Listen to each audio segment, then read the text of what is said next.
ever come here by boat? How about that? Once. Well, Okay, that works. Okay. Hi, John. all right, guys, leave him alone.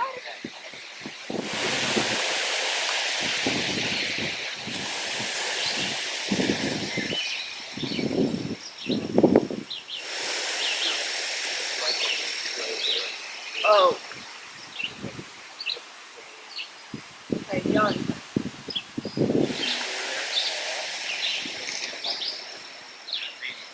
Flowers everywhere is really getting me because I'm thinking about them planting them.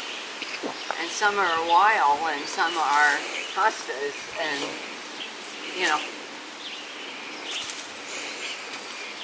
they're my friends.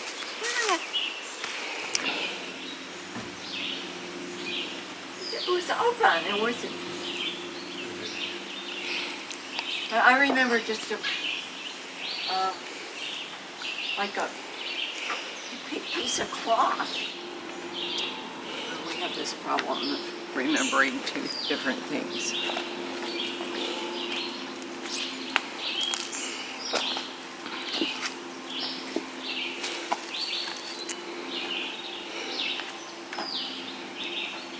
Oh, look at the handles on the drawers. Yeah, they're the same as the handles in the bedroom. Very similar.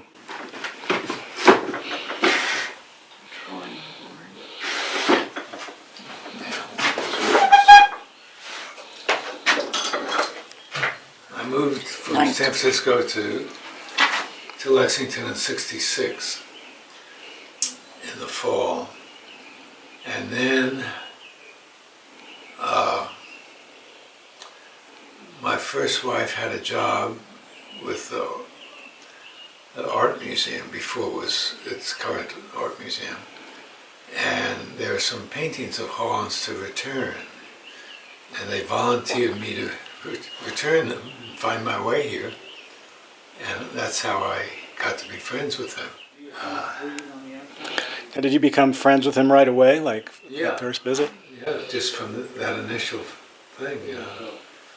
And then we had mutual friends with Wendell, meeting him, and Harvey Simmons was close friends with us later on, and he's the one who got Payne Hollow published initially. And I sort of helped it along a little bit, the initial printing. And I introduced the University Press, and they reprinted Cheney Boat and other things, but they didn't jump on Payne Hollow's reprinting that. So actually, he told Wendell, and Wendell called me up. So I said, yeah, I should do it. Actually, this machete's not that dull. And so Jonathan very quickly started introducing me to his friends. And I think on the same trip, we came here to see Harlan and Anna. And then we went home and stopped by, home was Lexington. I think we stopped for me to meet Wendell and Tanya. Tanya, actually, I'd known when I was in high school, but not well. So So you started coming up here too, quite a bit. right away. And so then we came up together, brought the kids up here. I had two kids, Jonathan had one, who wasn't with us all the time at that point, but they all got to come up here and meet Harlan and Anna. How were they with kids? I mean, because I know they didn't have any of their own, and Anna had wanted at one point in her life, I believe, but... They seemed very welcoming to kids as far as I could tell. And comfortable around? Yeah. I think they used this to split. Brought up from the art studio in Cincinnati, and he'd kind of just be pulling out, well, what? Oh no, I promised that to David, and oh no, not that one. You know, he'd be shuffling in and out, and all these great paintings, and they're just sitting on the floor and rubbing against each other and everything. And that was exactly what happened every time we were here and came to see the paintings. Same with you. Yeah, the same kind of, oh no, not this one, Yeah. First of all, how many years would you be coming over? When did you start? About 73. Okay. Because I graduated in 74 and it was like 1 to 2 years before I graduated. And do you remember him painting in this room exclusively or in the other room? I never saw him doing here. We saw him grinding grain. But in the other room, he would have his board on the wall, and a lot of times a picture nailed that he was painting, or he'd have a book open of the river boats, and they'd be black and white. So that'd be down in this room right here on the corner over here. That's the other crazy thing, Yeah. in a way, bought them. The riverboat paintings? Yeah, and then, what's his name, Richard Strimple. Strimple, and he did a poster one, and I had this theory, I don't know if I've written about it, that he needed people in different areas, and somebody like Richard Strimple would come along, and his area of expertise was small engines and boat engines. So, suddenly, he would have trouble with the small engine, and here comes somebody who knows boat engines. And he needs people who, know art, so the Cadells were the ones that deal with the art and after. And then he needed somebody to be the litter executor, so Don Wallace was the one, they just naturally magnetized to their need here. Well, I think Richard Strimple kept trying to talk him into getting a motor for his boat, and Harlan didn't want to. But finally Richard kind of went ahead and brought one in, put it on, and Harlan liked it. Well, Accepted it, and he liked it, but the other he kind of thing, was resisting it, and then Richard became his engine man. And then the other engine he had was to get the water from the lower cistern to the other one, so it would gravity feed into the house. Really wanted to take over Payne Hollow. And of course Paul knew he was in line, and every time Richard would visit, it'd just be high tension, And is Richard still around? He passed away a while back. Yeah, I know. Do you know what they wanted to do with Payne Hollow? Would they actually have lived here like the I Hubbards? think they wanted to. Yeah, I They were think that kind of people? Felt like they would be a good carry on of Harlan's legacy, and I think they would have, had gas engines and things like that. But I think they kind of had a heart for. Nobody can be Harlan. Nobody can be David. You'd have to be a little bit different. I think so. But was it ever any consideration, do you know, that Harlan was considering them, or was that just what they wanted and didn't really voice it? They were kind of pushing for it. Then there was another couple in Washington that really lived like Harlan, and I forget what their name is. Washington State. Yeah. I'd have to think. The lady, I think I can remember her name sometime, but they kind of already had their Harlan place. I've met them before, but they called a few times when Harlan was sick, and I think they would have been great ones, but they pretty well already had their Payne Hollow. Do you have any idea, Bob, why he gave it to Paul and not the others, or? Well, he had just worked here, and so it was sort of Yeah, he more a natural worked thing. it, and Paul was giving his pitch as to what he would do, and we all felt like it was most legitimate to go to Paul, and then, Paul had, one of the bad things about Paul is he had a chip on his shoulder that he wasn't, Harlan had a certain amount of recognition, and Paul never had the recognition. And so, As an artist. as an artist, and then for Wendell to say, as if Payne Hollow was still the Hubbards, and Paul wanted his recognition, and it was his, but Paul didn't put his stamp on it the way Harlan did. So. Now, how did Mr. Berry and Mr. Hubbard get together? Were you involved in that? That's how he met Harlan. Was he and Greene were taking a trip, and he needed drinking water, and he saw Payne Hollow and stopped here, and that's how they met. And I think the sparks flew enough right away because they're both writers and writing about nature and stuff. So it was a natural thing, and So it was a long-term relationship. yeah, and it was sort of weird because I was somewhat in the middle because I saw Harlan much more than Wendell did, and so they would both ask me about each other. the guest book, and that'll tell you all this, how much. We would like to get the guest book. We would.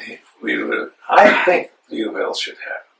Yeah, I looked again. but we kind of came, not extremely now, but after you signed the guest book a couple times and you didn't sign it.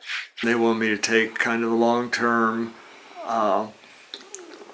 chemo, or the kind of short-term that just kind of ease things off a little bit. And I said, well, part of my answer would depend on kind of your eternal view. And, I kind of come from a Christian perspective. And he said, when I was young, I used to go to tent meetings and I went to churches. I heard everybody preach. And he said, it just wasn't manly enough for me. And so I've never been a Christian. And yet I would say he's probably the most Christian value person that I've known in terms of honesty and integrity and stuff like that. But and so for me, my spiritual journey was football coach that was doing bicycle trips to recruit football players. And here I'm this skinny, scrawny little guy, and his message was always, are you man enough to be a Christian? So here I am. And Harlan, we had kind of similar bodies. And I'm saying, am I man enough to be a Christian? And Harlan's saying Christianity, and I don't think it's manly enough for me. So I didn't want to go that way. Well, So whatever that's worth. On the paint, as far as you remember, and right against this window here. Yeah, and in fact, I have a photograph of him painting one of our paintings that we got. And one of the things I noticed here is he's got a stash of his masonite. Oh, the masonite, yeah. So he had his things ready to go, kind of like that, but he say prop it up there, and then either he would have a picture here, or he'd have a book with black and white pictures of steamboats, and he'd be, kind of going off of that type of thing. But this was where I saw him painting. Does it feel any different, smaller, larger than you remember, or? Well, I mean, it was full of, books and messages. Basically, it was, everything around it was much more awkward, of course. And it was over here, Yeah. and it wasn't, I thought it was more level. Conjecture. To me, it wouldn't make too much sense halfway up. In the 40s. 43, I think, when I was Shanty born. boats were like in the 43. It was- So it was probably in the 50s that they were. They started building this. here in 52. And then 53. when I was first here, it was 73. So, and everything was pretty finished. And they were giving tremendous tours, which I think Anna really hated doing, but Harlan loved to show off. But everything was really purring. Jonathan, of course, had met them earlier, so. That Harlan really liked having the people up here, but Anna did not? I think Anna just was the gracious hostess, but she was really a private kind of person. And I think, too much listening to Harlan and too many people in her space was probably not.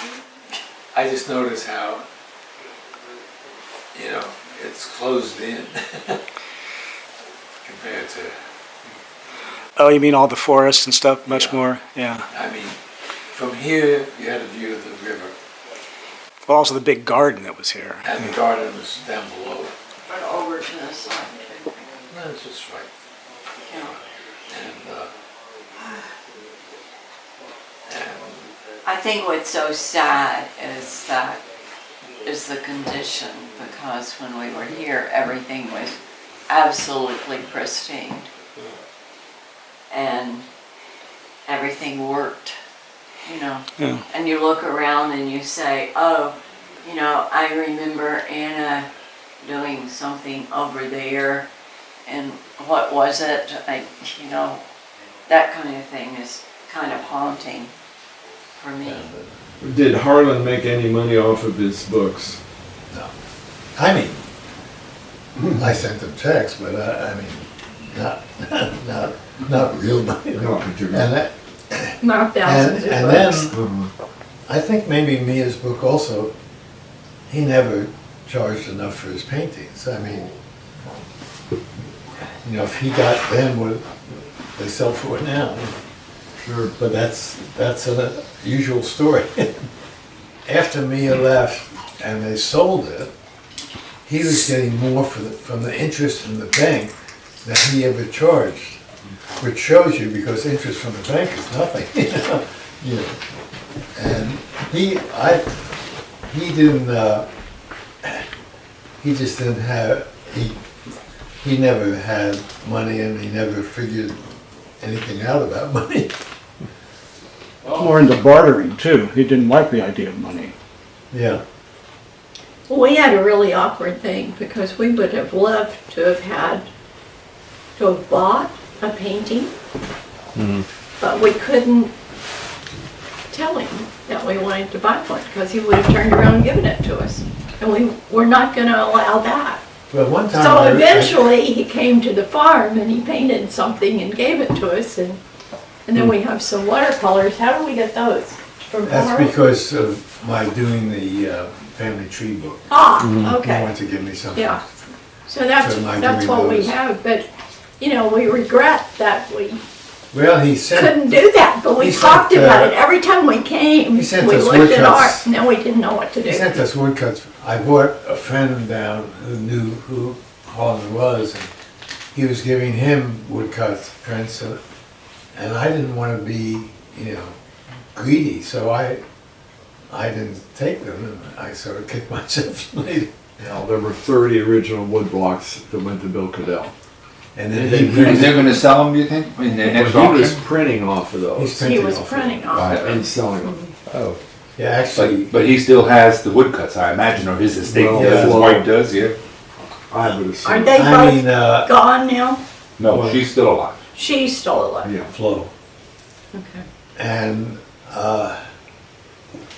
well, my take on, they thought they could go to the Metropolitan Museum of Art and other places and make big money off of Harlan's art.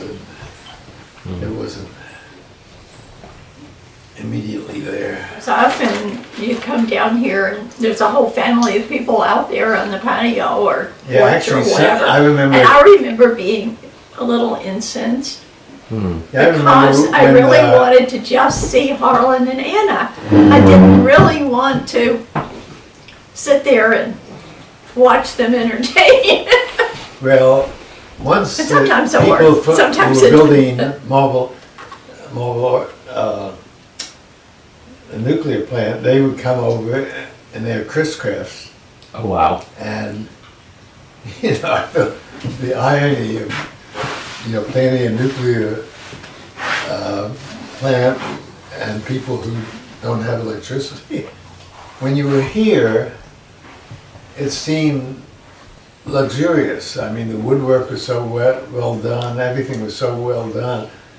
But people have a mindset of no electricity, they're deprived. And they didn't have it. The feeling was no deprivation at all, but they were having this elevated life. And they were so clever.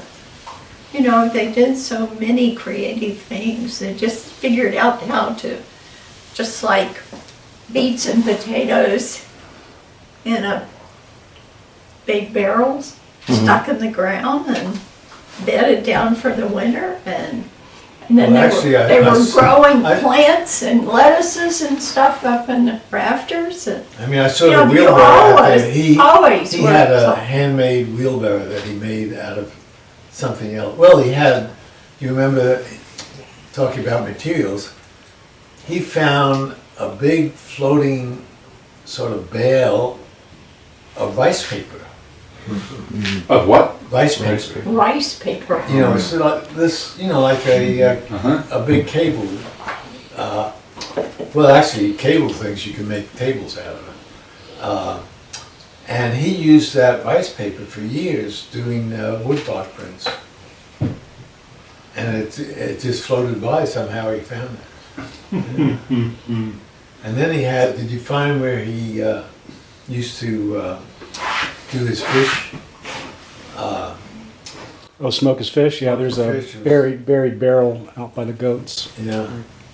And then, in fact, I wondered if that might have killed him, because he was innocent that the fish in the Ohio might not have been. People say that a lot, that he, the cancer might have come from the mercury. Yeah. He lived till 88, so, Oh, I know. you know, and he ate fish probably at least weekly from the river. Yeah. You know, he was a river guy from early on, Oh, so he, I don't think the river killed him. I think the river kept him alive. You would come down here sometimes alone, though, too. And you wouldn't be with a bunch of people. Was it really different interacting with them then? And Well, I'm also thinking, I never could rely on like setting a date, because you don't know when somebody's going to come down and bring him his mail. And so there had to be a bunch of chances for us. well, like you mentioned, the time you had to break in. Well, yeah, that's They were because, delivering. actually, do you know where he was? I found him. It was opposite, there was a sand pit on the Kentucky side. And he was on the other side. And he had, somebody lent him a little cabin. Yeah, the Cook family, John Cook, had kind of a river cabin, and they were there for something like 4 months or something. And I know that he had a little easel up there. Yeah, we've got a couple little paintings that he did while he was there.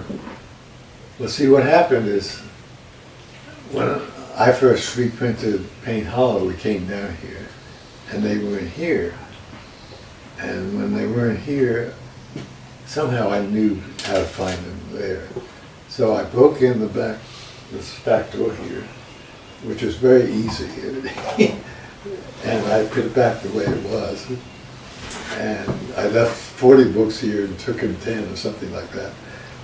Because I didn't want to carry all. I think Ann Ogden was with him. And he said, "How'd you get in?" I said, it was so easy for me to, I told him where I went, and it should be, put it back. I think that when we came down just by ourselves, they usually fed us something. A lot of time, especially early But I on. think if there were a whole group, that didn't happen, so it wasn't that we timed it that way, it was just, it happened. Are there any pictures of the piano coming down to the house from up above? Coming down. We know the stories, but we don't know that it happened. But are there any kind of documentation, any? I feel like I've seen. There's a reenactment. We, Morgan that's Atkinson's, insane. There's a drawing that he did. Video done The on watercolor Actually, I'll give you a that he copy did. of it, but they did a That's, reenactment. that's where it was. I do have somebody told me, and I met them, and they live in Milton still, and that it was their dad was the tractor driver to drive down the Fantastic. thing, and they say they still have the tractor that drove down the hill, and I'll have to go back in my notes and find out who that was, and they said they had a photo of the piano on the wagon. So we learned how to do things like popcorn into soup. That was Oh, yeah. a Harlan thing. Yeah, Harlan was big into popcorn. And he had one of those, square things. We have it up at the top of the hill. Nice little popcorn cooker. Yeah, Looks like homemade almost. yeah. I think that But he liked to put it we in got soup. to wander around and work with him. You know, not hard, but maybe it was time to go gather something. Do something like that. Or we get a tour of what was going on in his studio, so. So, Bob, It was you a little remember bit over different there than there's a having meat a grinder. tour of the whole There's a house meat in grinder over operation. there, and he used to use the meat grinder to make cereal. He would get wheat or some hard grain and grind it in the meat grinder so he could have cereal in the morning. When did Paul show up on the scene? About 10 years before Harlan died, and Right. Paul can't remember how he connected with Harlan, but I believe I remember. I think it was Michael Petty that brought Paul down here, and then Paul became enamored, and they connected, and Harlan was needing help. Right, that's right. Well, we sort of remember Paul coming down here with a chainsaw, right? Yeah, And doing some heavy work for Harlan. When Harlan was getting to the point that heavy work was a little much. And so that was always my sense. for That, keeping the firewood. yeah. And then I think Harlan bought a chainsaw for Paul to use. He wouldn't use it. Well, we kept talking to Harlan about we'd love to come down and cut wood for him and stuff, and he kept saying to bring him a chainsaw. So we bring a group of 6 and a couple big heavy-duty chainsaws and cut a lot of wood. And then part of my thing was I'd come in through the winter for a couple hours at a time and move wood up to where they could use it, and that was really a good time because they may have not have seen somebody for 3 or 4 days, and they were kind of glad to see you rather than, oh, you're the 30th person that's Right. come through today. And so that was probably about, there was just a time that he started letting people come with chainsaws, and he hated the noise, and he'd send you way away, and so then you'd have to move it a long way. It was kind of like there was a really good support group for Harlan, and it was really kind of special to have that group. And Paul was, when he came to our house, Paul attended to him. So it would have been a different story if Paul had not been there, and if it was up to us to have. But Paul did a great job as being the nursing and taking care of Harlan physically, and then it was always kind of felt like Don Wallace and Jonathan, but Don was kind of the local guy that had the literary aspect, and Bill Cadell had the art aspect, and Paul was Payne Hollow, and everybody kind of wanted to keep in good graces of everybody, although there was a little tension. There was a fair amount of underlying tension there, but there was also kind of that feeling of being the team and wanting to make that thing happen.